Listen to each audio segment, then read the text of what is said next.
DGISPR की जानिब से जो इंतहाई प्रेस कॉन्फ्रेंस की गई, उन्होंने पूरी तरह से एक्सपोज कर दिया भारत को कि भारत पाकिस्तान में किस तरह बुज़दिलाना दहशतगर्दाना कार्रवाइयों में मुलविस है, और जो फितना और हिंदुस्तान की जैसी तंजीमें पाकिस्तान में उभर के सामने आ रही हैं, इनको स्पॉन्सर कर रहा है। हालिया दिनों में खुजदार में होने वाले वाक़े के पीछे भी भारत है। सर, ये सूरत को आप किस तरफ जाते हुए देख रहे हैं?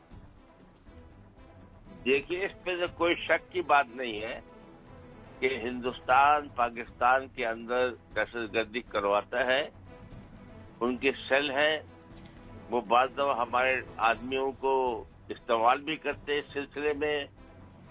उनको गलत पट्टी पढ़ा करके बलूचिस्तान अलग होगा तो आपको इसमें हिस्सा मिलेगा, हुकूमत पर आज़ाद हो जाएंगे वगैरह वगैरह, तो सब की बातें भी करते हैं। तो इसमें तो कोई शक की बातें, ये चल रहा है सिलसिला।